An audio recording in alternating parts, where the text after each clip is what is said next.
Admiral Korath stood on the bridge of his flagship, the massive warship Starfire. His forearms moved across the control panels as he studied the battle reports flowing across the holographic displays.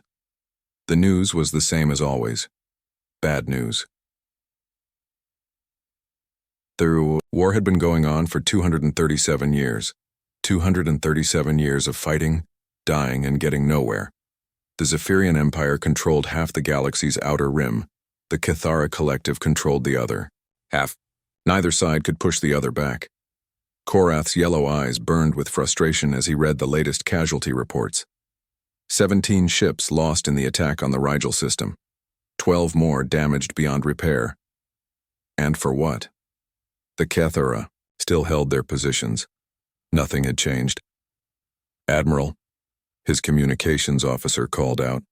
Lieutenant Vextar was young for a Zephyrian, barely 300 years old. His scales still gleamed bright blue instead of the dull gray that came with age. The attack fleet from Sector 7 is requesting new orders. Korath clicked his mandibles together, the Zephyrian equivalent of a sigh. Tell them to hold position. We need to think about this differently. But that was the problem. They had been thinking about it differently for over 2 centuries. The Zephyrians had tried everything. Massive fleet battles where thousands of ships clashed in the void. Stealth attacks on supply lines. Siege warfare that lasted for decades. Diplomatic attempts that always failed when shooting started again. The Cathara were just as stuck as they were. Those biomechanical creatures with their living ships and hive mind intelligence. They thought as one giant brain spread across millions of bodies. They should have been able to outthink any individual species. But they couldn't break the stalemate either. Korath walked to the massive viewing window that stretched across the front of the bridge. Outside he could see the Zephyrian Third Fleet. Over 400 ships of various sizes, from small fighters to massive dreadnoughts like his own. Each ship represented decades of work and billions of credits. All of it locked in an endless war that neither side could win. The war had started over something simple: mining rights in the Vega sector. Both species had found rich deposits of quantum crystals there. The crystals were essential for faster-than-light travel.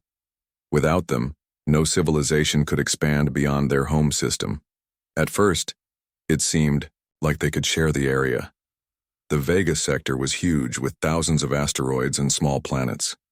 There was enough quantum crystal for both species. But then the Cathara had built a processing station right in the middle of what the Zephyrians considered their territory. The first shots had been fired by accident. A Zephyrian patrol ship, thinking the Cathara station was a military outpost, had opened fire. The Cathara, believing they were under attack, had responded with everything they had. Within days, both species had sent their fleets. That was 237 years ago. Now the war covered half the galaxy. What had started as a dispute over one sector had grown into a fight for survival. Each species controlled roughly the same amount of territory. Each had roughly the same military strength. Each had roughly the same technology level. The Zephyrians were masters of energy weapons. Their plasma cannons could melt through a kilometer of solid steel in seconds. Their shields could absorb direct hits from nuclear weapons. Their ships were fast and maneuverable, built for quick strikes and rapid retreats. The Cathara took a different approach. Their ships were alive, grown rather than built. The biomechanical vessels could repair themselves during battle. They could adapt to new threats by literally evolving new defenses. Their quantum disruptors could tear apart the fabric of space itself. Both approaches worked well. Too well. Neither side could gain a permanent advantage over the other. Korath had been fighting this war for 90 years. He had started as a junior officer on a patrol ship. He had worked his way up through skill, luck, and the simple fact that so many other officers had died. He had seen entire star systems turned into graveyards. He had watched planets burn and civilizations fall, and for what? The Vega sector still produced quantum crystals. Both species still mined them. The only difference was that now they had to guard every transport ship with a battle fleet. Admiral, Lieutenant Vextar called again. We're receiving a priority. Transmission from High Command. Korath turned away from the window. Put it through. The holographic display shimmered and changed. Supreme Commander Thexal appeared. his ancient gray scales scarred from centuries of battle. Thexal was over 800 years old, one of the few Zephyrians who remembered the time before the war. Admiral Korath, the Supreme Commander's voice was tired. "I have new orders for you." "Yes, sir. You are to proceed to the neutral zone immediately. There has been a development." Korath felt his heart skip a beat. The neutral zone was the small area of space between Zephyrian and Cathara territory. Few species lived there, and those that did stayed out of the war. It was the one place in the galaxy where Zephyrian and Cathara ships could meet without shooting at each other. "What kind of development, sir?" "A new species has made contact. They call themselves humans. They claim to come from a small cluster of systems on the outer edge of the galaxy. They want to meet with both us and the Cathara." Korath felt his mandibles click together in annoyance. "Another primitive species looking to profit from our war." "That's what we thought," Thexal replied. "But there's something odd about them. They seem to know a great deal about our conflict, more than they should. Intelligence gathering, perhaps? Perhaps. Or perhaps something else. They've requested a meeting at Harmony Point Station. They claim they have a solution to our war." Korath couldn't help but laugh, the sound echoing through the bridge. "A solution? Admiral, with respect, we've been fighting this war longer than most species have existed. What could some primitives possibly know that we don't? That's what we intend to find out. You are to represent the Empire at this meeting. Take a small escort fleet, but keep your weapons powered down. We don't want to start another incident." "Yes, sir." "When is this meeting scheduled?" 3 days from now, and Admiral, be careful, something about this feels different." The transmission ended, leaving Korath staring at the empty display. Different. In a war that had stayed the same for over 2 centuries, different was either very good or very bad. He turned to his crew. "Navigation, plot a course for the neutral zone. Communications, send word to the escort fleet. We're going to meet some humans." As the Starfire and its escort ships prepared to jump to hyperspace, Korath found himself wondering about these humans. What kind of species would dare to interfere in a war between the 2 most powerful civilizations in the galaxy? What kind of beings would claim to have a solution to a conflict that had stumped the greatest military minds for centuries? He supposed he would find out soon enough. The jump to hyperspace always made Korath's stomachs feel queasy. The sensation of being stretched across impossible distances, of existing in several places at once, never got easier. When they dropped back into normal space 3 days later, he was relieved to see the familiar bulk of Harmony Point Station ahead of them. The Amaku station was neutral territory, built and maintained by the few species that had managed to stay out of the war. It served as a trading post and meeting place for those rare occasions when the Zephyrians and Cathara needed to talk instead of fight. "Admiral," Lieutenant Vextar reported, "the Cathara delegation has already arrived. I'm reading 12 bioships in formation around the station." Korath nodded. "And the humans?" 3 ships, sir. Small vessels, nothing impressive. They're docked at the station's main port." Korath studied the tactical display. 3 small ships. That was either very confident or very stupid. In a galaxy where disputes were settled with fleets of thousands, bringing only 3 ships to meet 2 superpowers seemed like suicide, unless they had something else in mind. "Dock us at Port 7, Korath ordered, "and keep the escort fleet on standby. Something tells me this meeting is going to be more interesting than we expected." The main conference room of Harmony Point Station had been built to accommodate many different species. The ceiling stretched high above, with adjustable atmosphere controls for different breathing requirements. The table in the center could expand or contract, depending on how many delegates needed seats. Today it held representatives from 3 very different civilizations. Admiral Korath sat on one side of the table, his forearms folded across his chest. His yellow eyes studied the beings across from him with obvious suspicion. Behind him stood 2 junior officers, their hands resting near their sidearms. On the opposite side sat hive mind speaker Veltara, the voice of the Keth-Ara collective. Her biomechanical body was a disturbing mix of flesh and machine. Cables and tubes ran under her translucent skin, carrying information between her individual consciousness and the greater hive mind. When she spoke, it was with the voice of millions. Between them sat three humans. Korath had expected primitive beings, perhaps wearing crude spacesuits or simple cloth. Instead, the humans looked remarkably similar to several other species he knew. They had 2 arms, 2 legs, and faces with familiar features. The only unusual thing about them was how calm they appeared. The human in the center introduced himself as Ambassador Paul Martinez. He was middle-aged by human standards, with gray streaks in his dark hair and deep lines around his eyes. His voice was steady and confident, without the nervous tremor Korath had expected from such a primitive species. "Thank you both for agreeing to this meeting," Martinez said. "I know it must seem strange having representatives from an unknown species request your attention." "Strange is one word for it," Korath replied, his mandibles clicking together. "Foolish might be another. Do you have any idea what you've walked into, human?" The woman to Martinez's left spoke up. She had introduced herself as General Lisa Harper, though she wore no uniform Korath could recognize. Her brown hair was pulled back severely, and her green eyes were sharp and alert.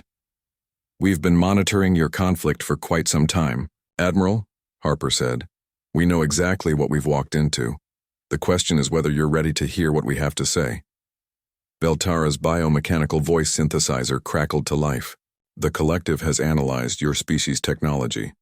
Your ships barely achieve faster than light travel. Your weapons are primitive kinetic systems. Your defensive capabilities are minimal. What could you possibly offer 2 civilizations that have fought for over 2 centuries? The third human, Dr. Andrew Bell, leaned forward. He was younger than the other 2, with sandy hair and excited eyes behind wire-rimmed glasses. When he spoke, there was enthusiasm in his voice that made Korath nervous. "That's exactly the problem," Bell said. "You've been fighting the same war for 200 years. The same tactics, the same strategies, the same thinking. You're stuck." Korath's laugh was harsh. "Stuck? Young human, we command fleets of thousands of ships. We possess weapons that can shatter planets. We have fought battles across hundreds of star systems. We are hardly stuck." "And yet," Martinez said quietly, "here you are, 2 centuries later, still fighting, still dying, still getting nowhere." The room fell silent. Korath felt his anger rising, but something about the human's tone made him pause. There was no mockery in Martinez's voice, no superiority, just simple truth. Beltara's cables pulsed with activity as she communicated with the hive mind. "The collective wishes to know what you propose. You cannot mediate what cannot be mediated. This war is beyond compromise." Harper smiled, and Korath didn't like the look in her eyes. "We're not here to mediate. We're here to demonstrate." "Demonstrate what?" Korath demanded. "That your war is pointless," Bell said. "That everything you think you know about military strategy is wrong. That the entire conflict could be ended by someone who thinks differently." Korath stood up, his 4 arms spread wide. "Enough of this nonsense. You dare to insult 2 of the galaxy's greatest military powers? Your entire species couldn't stand against a single one of our patrol fleets." "Probably not," Martinez agreed. "But we don't need to stand against your fleets. We just need to prove a point." "What point?" Beltara asked. Harper leaned back in her chair. "Give us a contested system. Any system that both of your civilizations claim. Let us show you what human military doctrine can accomplish."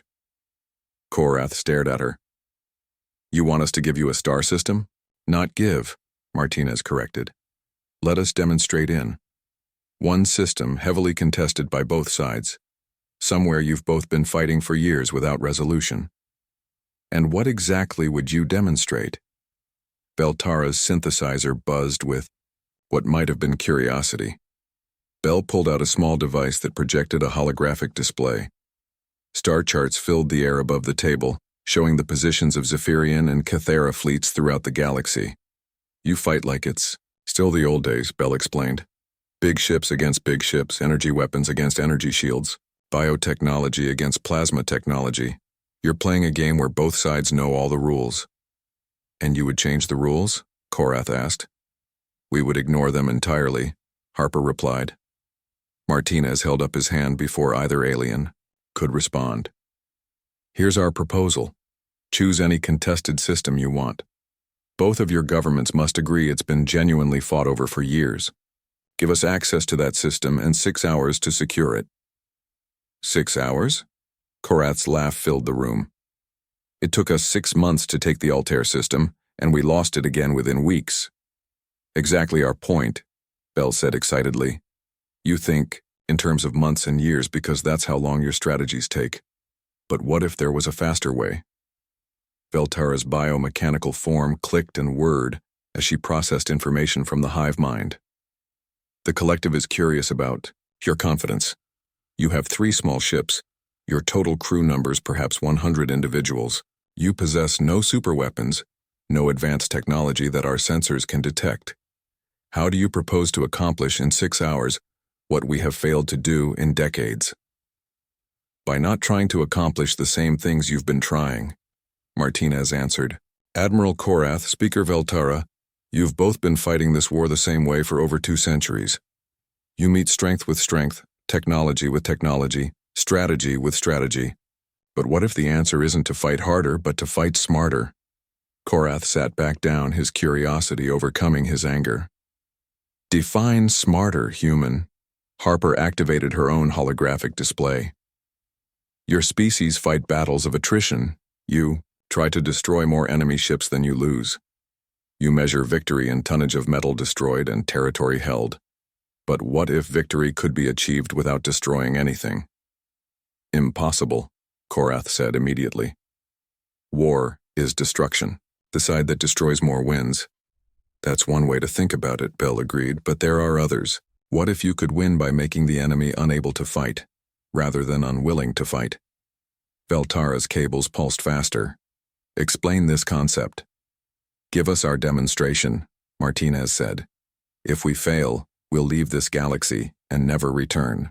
You'll never hear from humanity again, but if we succeed... If you succeed in doing what exactly? Korath demanded. If we secure a contested system in 6 hours, using tactics neither of you have seen before, then both of your governments agree to a ceasefire and peace negotiations. The room fell silent again.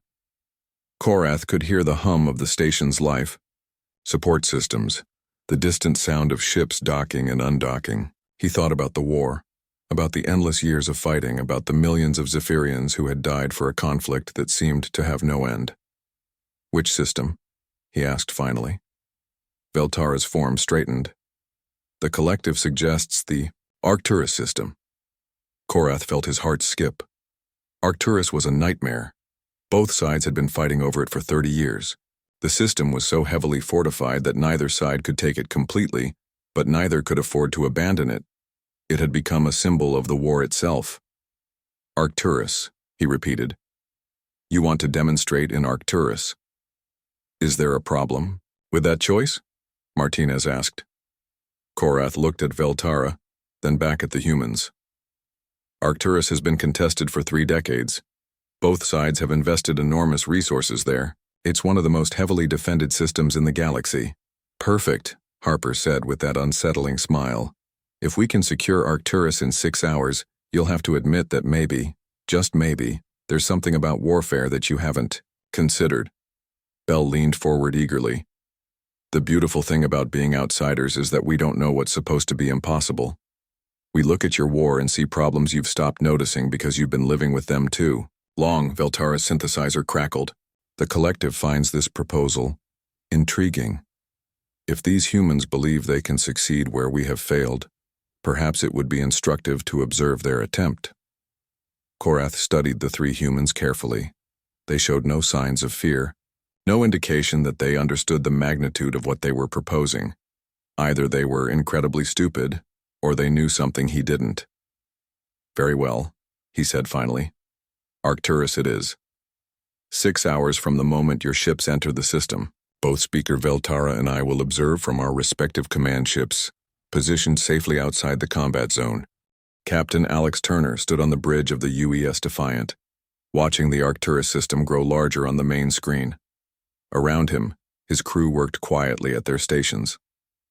The bridge was smaller than what the aliens were used to, but every inch of space was used efficiently.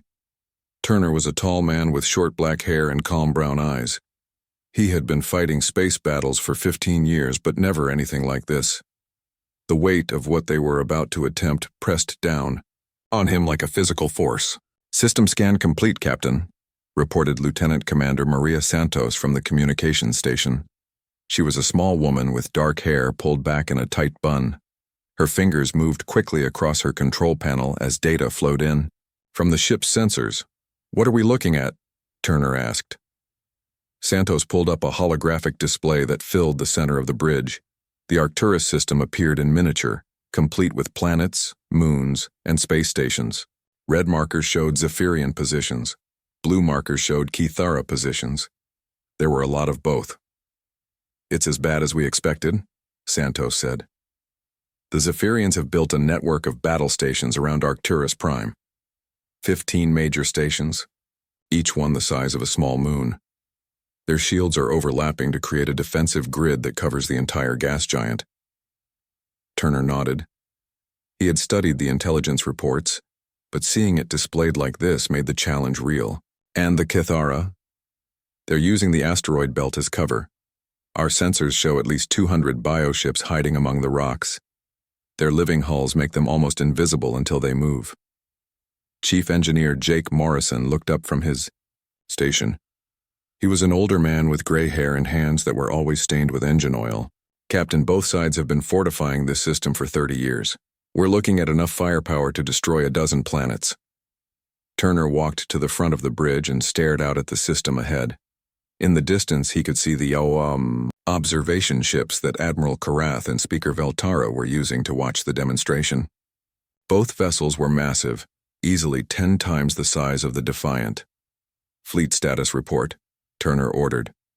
"All 36 ships report ready for operation," Santos replied. "Admiral Korath and Speaker Veltara's observation ships are maintaining position at the edge of the system as agreed." Turner smiled grimly. 36 ships. The aliens probably had more ships than that just in their observation fleets. But numbers weren't everything. Sometimes the right tool was better than the biggest tool. He activated the ship-wide communication system. "All hands, this is the captain. In 30 minutes, we will enter the Arcturus system and begin Operation Checkmate. I want everyone to remember why we're here. For 200 years, 2 great civilizations have been destroying each other over territory that neither can fully control. Today, we show them a different way." Turner paused, looking around the bridge at his crew. These men and women had volunteered for a mission that could end in their deaths. They had left Earth knowing they might never return. But they believed in what they were doing. "The aliens think we're primitive," Turner continued. "They think our small ships and simple weapons make us weak. They're about to learn that sometimes the smallest key opens the biggest lock. All departments report status." Morrison was the first to respond. "Engineering reports all systems green. Nanite deployment systems are online and ready. Quantum entanglement network is established between all ships. Temporal displacement drives are fully charged." Santos nodded from her station. "Communications reports ready. Stealth systems are operating at maximum efficiency. Intelligence packages are prepared for deployment." Lieutenant Commander Carlos Reyes, the ship's tactical officer, spoke up from his position. "Weapon systems are online. Special munitions are loaded and ready. All strike teams are in position." Turner felt a moment of satisfaction. His crew was ready. More importantly, they understood what they were about to do. The aliens had been fighting this war using conventional tactics for over 2 centuries.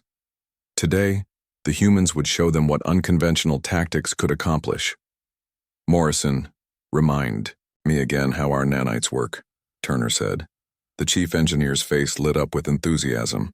"Each nanite torpedo contains billions of microscopic machines, Captain. They're programmed to consume specific materials at the molecular level.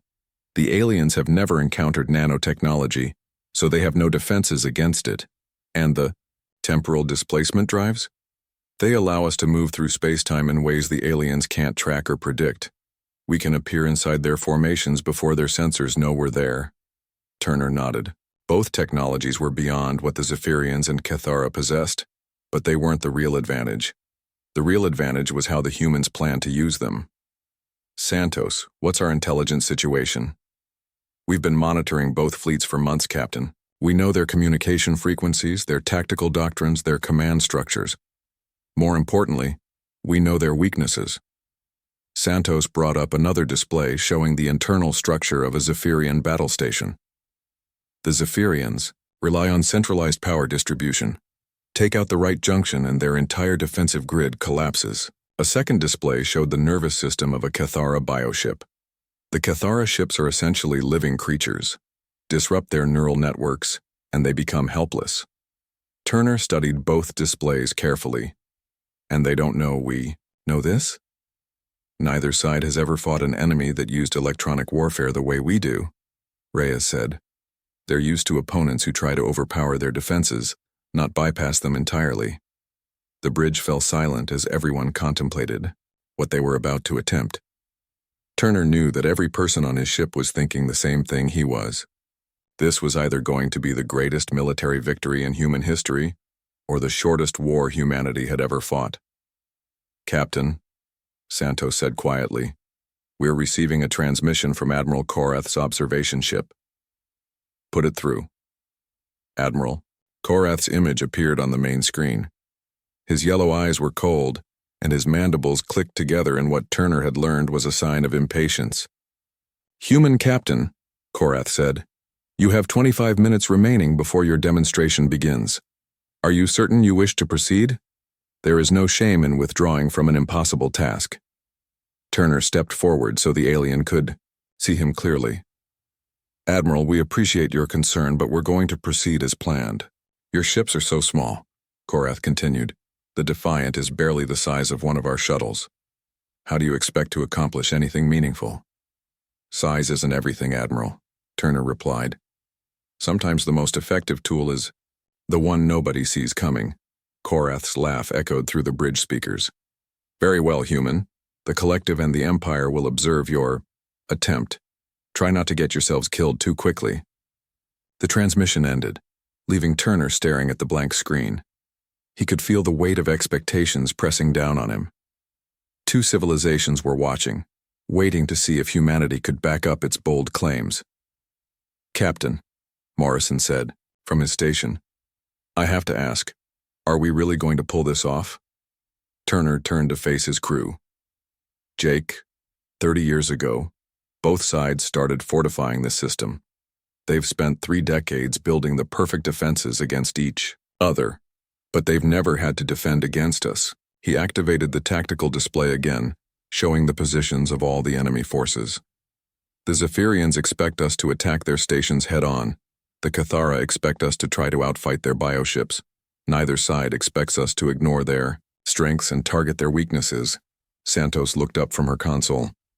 Captain, we're approaching the system boundary. Orders? Turner took a deep breath. All ships, this is Defiant Actual. Operation Checkmate is now active. Phase 1 begins in 10 minutes. Remember your training, trust your equipment, and show the galaxy what humans can do. He walked to his command chair and sat down.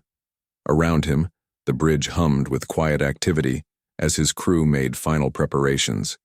In the distance, the Arcturus system waited, full of enemies who didn't know they were about to face something completely new. All stations report ready, Captain, Santos announced. Turner nodded. Then let's go make history. Navigation, take us in. The Defiant accelerated toward the Arcturus system, followed by 35 other human ships. They were small and seemingly helpless compared to the massive fleets arrayed against them. But Turner knew something the aliens didn't. Sometimes the best way to win a war wasn't to fight it the way everyone expected.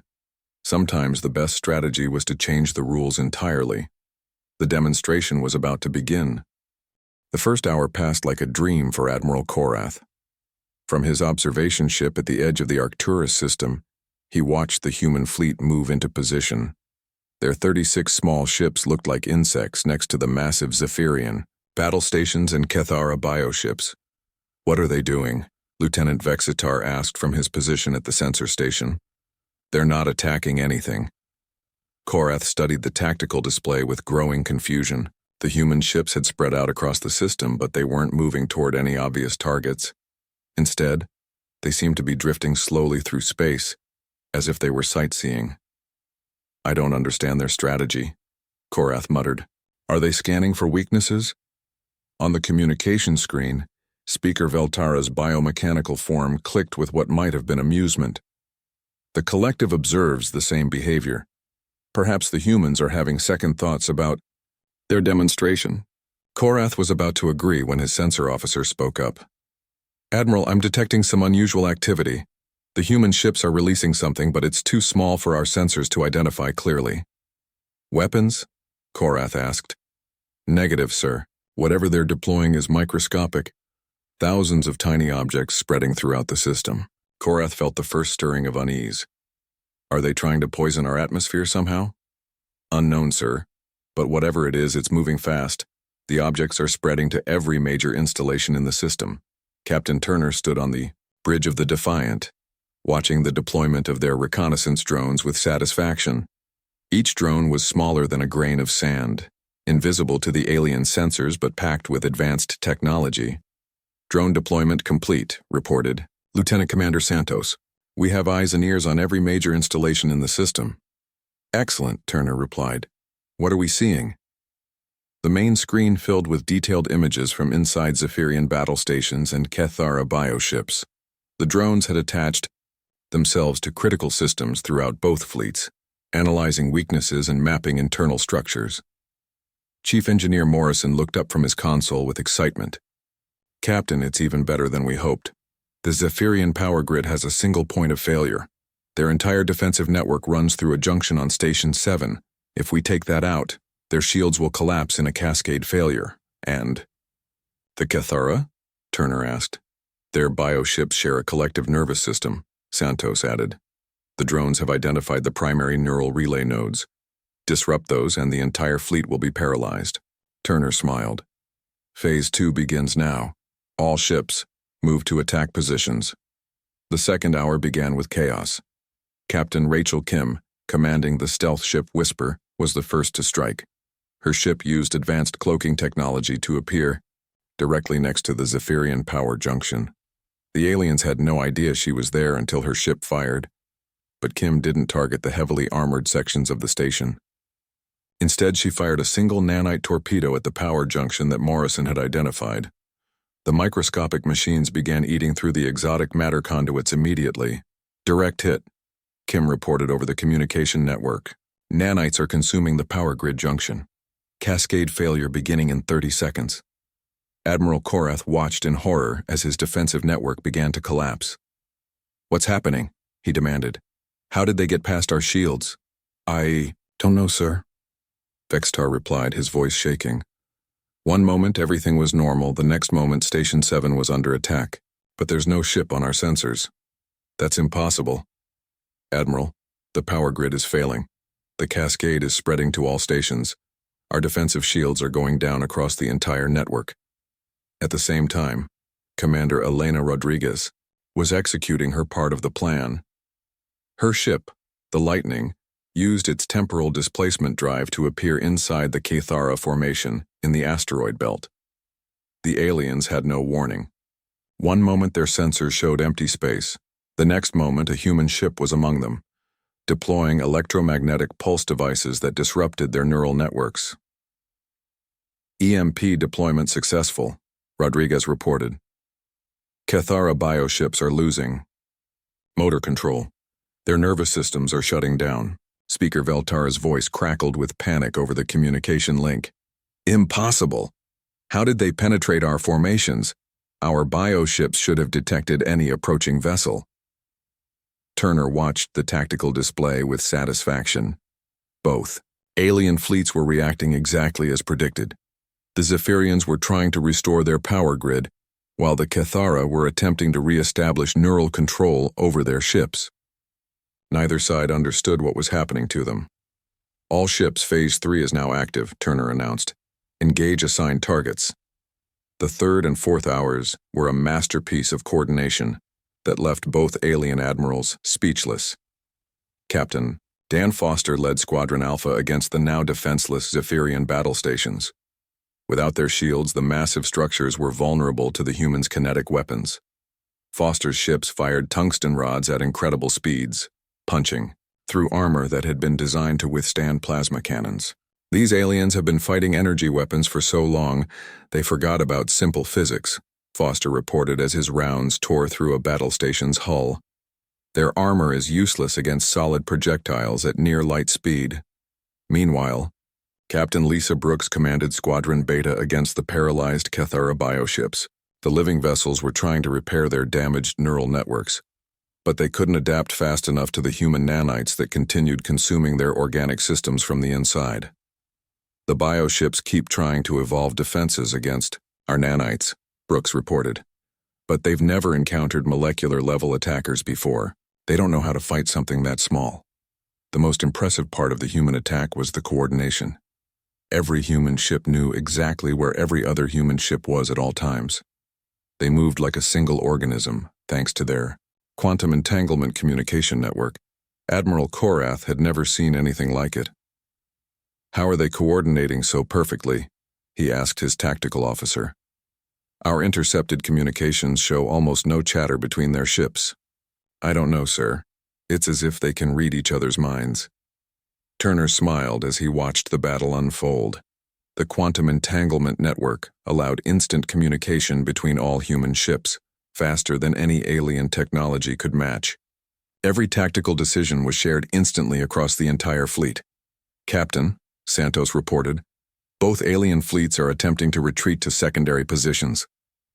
"Let them," Turner replied. "We're not here to destroy everything. We're here to prove a point." By the beginning of the 5th hour, the battle was essentially over. The Zephyrian defensive network lay in ruins. The Cathara bioships floated helplessly in space, their neural systems too damaged to function properly. Not a single human ship had been seriously damaged. Turner opened a communication channel to both observation fleets. "Admiral Korath," Speaker Veltara, "the Arcturus system is now under human control. I believe this concludes our demonstration." There was a long silence before Korath's voice came through the speakers. "How?" he asked, his voice barely above a whisper. "Your ships are primitive. Your technology is centuries behind ours. How did you do this?" Dr. Bell's voice joined the conversation from the human science vessel Newton. "You're absolutely right, Admiral. In terms of raw power, you far exceed our capabilities. But power isn't everything. You've been fighting the same war for 200 years using the same tactics. You became predictable." General Harper's voice came from her command ship. "You fight like it's still ancient times, big armies fighting big armies. But warfare isn't about who has the biggest weapons anymore. It's about who can adapt fastest to new situations."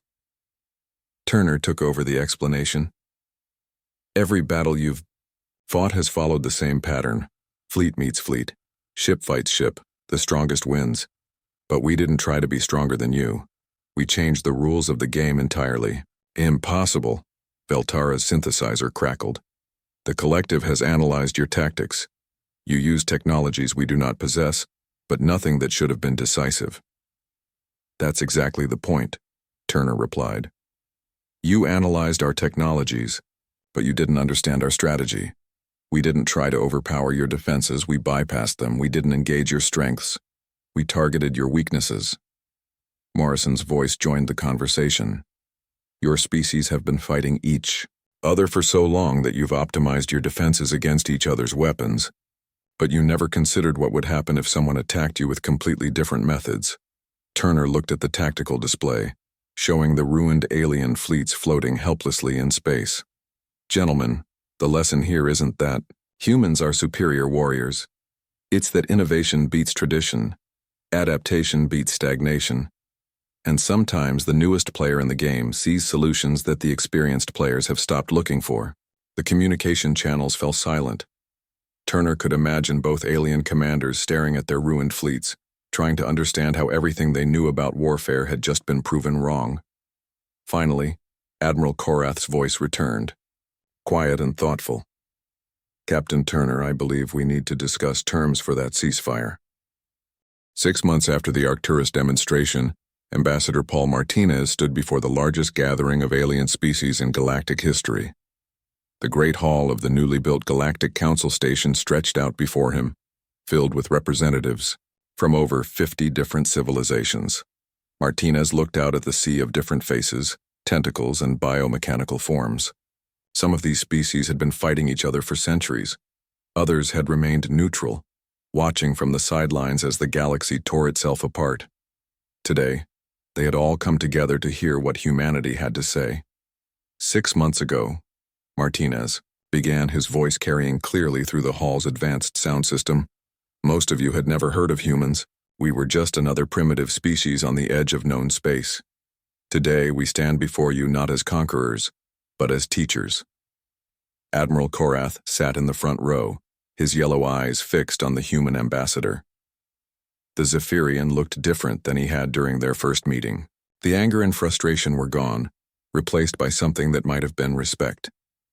The human demonstration at Arcturus taught us something valuable, Korath said when Martinez gestured for him to speak. We had become so focused on building bigger weapons that we forgot to think about better ways to use the weapons we had. Next to him, Speaker Veltara's biomechanical form clicked in agreement. The collective has spent the past 6 months analyzing human tactical methods. We have begun incorporating concepts of rapid adaptation into our own strategic thinking. The results have been enlightening. Martinez nodded. The lesson of Arcturus wasn't that humans are better fighters. It was that innovation defeats stagnation. For too long, this galaxy has been dominated by species that achieved technological superiority and then stopped growing. A delegate from the Altarian Republic raised one of his many arms. The Altarians were known throughout the galaxy for their mathematical abilities, but they had stayed out of most conflicts. Ambassador Martinez, how do we know that humanity won't simply replace the old order with a new one? What guarantee do we have that you won't become the next galactic empire? Martinez smiled. Because we don't want to rule anyone. We want to teach everyone. He activated a holographic display that showed the current state of the galaxy. Different colors represented different species and their territories. Look at this map. For centuries, you've been fighting over who controls what. But what if control isn't the point? What if cooperation is the answer? Dr. Andrew Bell stood up from the human delegation section. Every species in this room has developed something unique. The Zephyrians mastered energy manipulation. The Kethera created living technology. The Altarians developed mathematics that can predict quantum behavior. The Vegans perfected agricultural systems that can feed billions. Bell's excitement was infectious as he continued. Separately, you've all created wonders. But imagine what you could accomplish together. Zephyrian energy systems powered by Altarian mathematics. Kethara biotechnology guided by vegan agricultural principles. Human adaptation strategies enhanced by everyone's specialized knowledge. A representative from the Andromedan Trade Federation spoke up. She was tall and thin, with skin that changed colors based on her emotions. Currently, it was showing patterns of curiosity. This sounds appealing in theory, Ambassador. But how would such cooperation work in practice? Our species have different goals, different values, different ways of thinking. General Lisa Harper stood to answer. That's exactly why it would work. Different perspectives lead to better solutions. For 200 years, the Zephyrians and Kethara fought the same war over and over because they both thought the same way about conflict. They needed an outside perspective to show them new possibilities. Martinez retook control of the presentation. We're not proposing a government or an empire.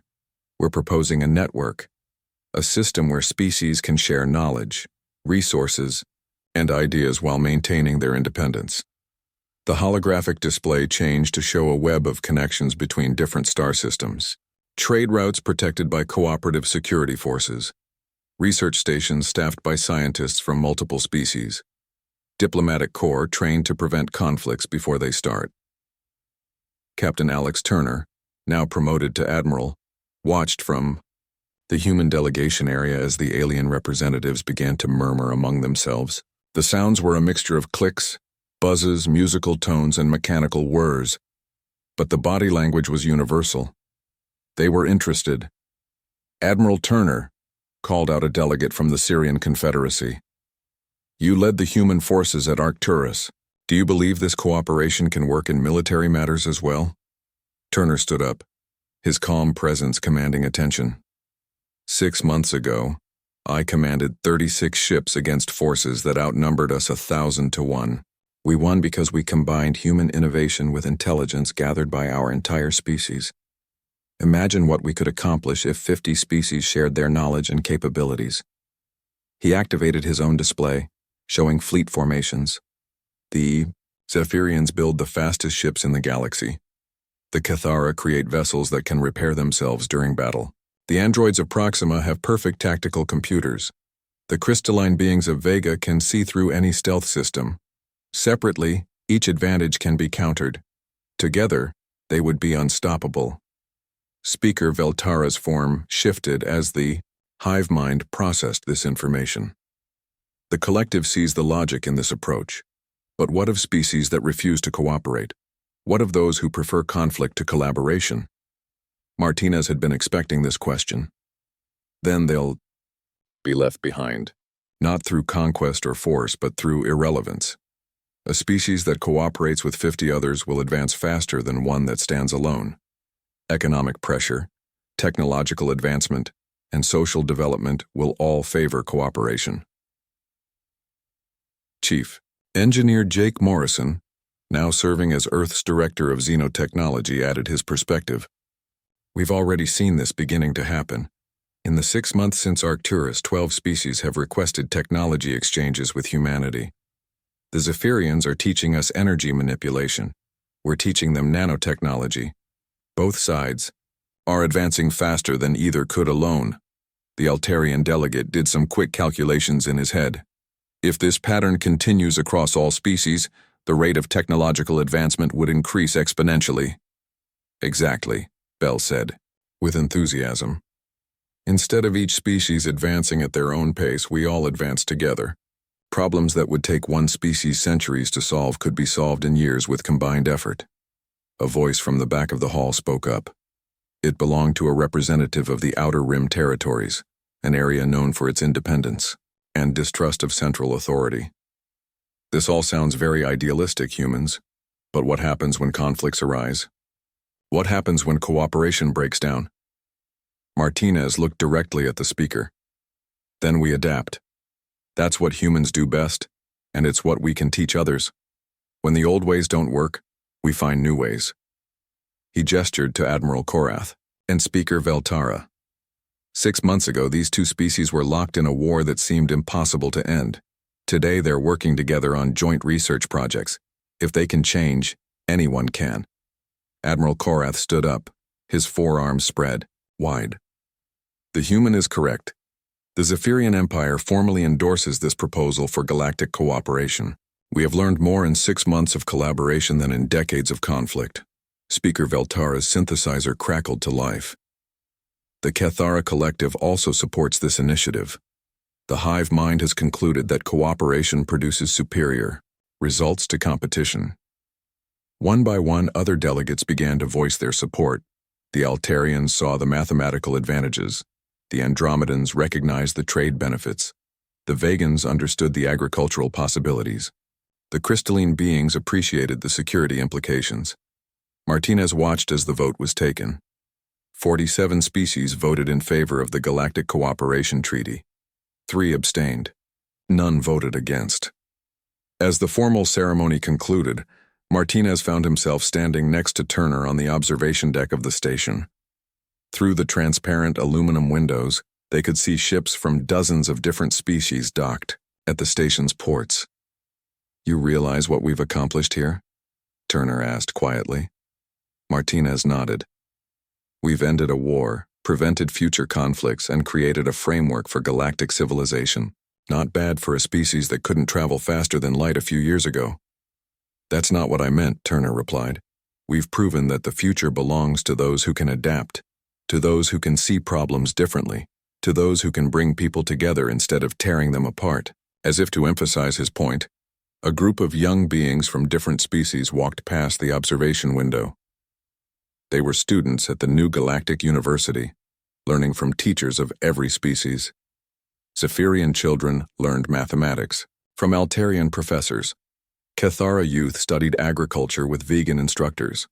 Human students absorbed energy theory from Zephyrian masters. Martinez smiled as he watched them. The galaxy spent 2 centuries learning how to fight each other. Now it's time to learn how to help each other.